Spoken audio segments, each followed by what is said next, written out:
Help me, friends, I'm stuck in a situation between doing what's best considering the circumstance and dealing with my frustration. I have more bills than I have money. I have to keep moving, keep laughing and smiling. Although this shit ain't funny, all I see is that everything keeps going up but my paycheck. And where I used to be able to keep myself afloat, I am now drowning in debt. I try to remember that I am blessed, but all of the mail and the phone calls are keeping me stressed. You can't get blood out of a turnip is what they all say, but the collectors don't seem to know that. They keep doing their jobs, which is asking broke folks to pay. I once heard an old timer say, "I'm so broke, honey, I can't even change my mind." I concurred with that train of thought because all of my bills are behind. I wish I could wave a wand or call a command from my old crystal ball. Then I wouldn't have all of these bills or have to hear from none of y'all. I wish I had known from the beginning that I didn't need credit if I just had cash. Then I would have never broken my piggy bank back in the day and kept that old stash. This is a crazy world we live in, where it's better to pay the bank to hold your money for you and then somehow down the line get convinced that a service charge and extravagant NSF fees are thought not robbery but simply a matter of you not doing what you were supposed to do. You go to church and try to pay your tithes and offerings to the preacher man, and they keep on passing the collection plate like you're trying to cheat God out of his hand.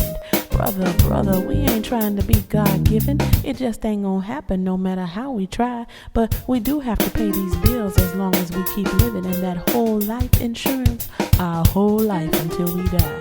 The lights, water, gas, and phones stay on, and the mortgage and rent come at the first if you plan to have somewhere to call home.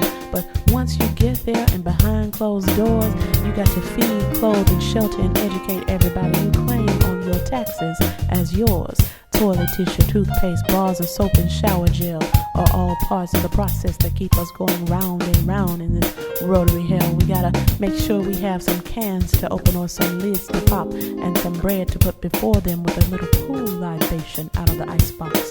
Fresh is better than frozen, and frozen is better than canned, but eating is better than starving when we live in inflation land. America is the land of the plenty, they say. But so many of us have to struggle every day, living from check to check, scraping for dollars and pennies, and the kids dying in the name of respect. Somebody came up with the idea of moving out of the hood, but now they tell me that the rich folks ain't even got it that good. With Wall Street on a seesaw and the NASDAQ on a roller coaster ride, the folks living at the top where there's supposed to be so much room are now falling down on their pride. The price of gasoline is in constant elevation. Is there really an oil shortage or an economic shortage of good sense in the White House administration?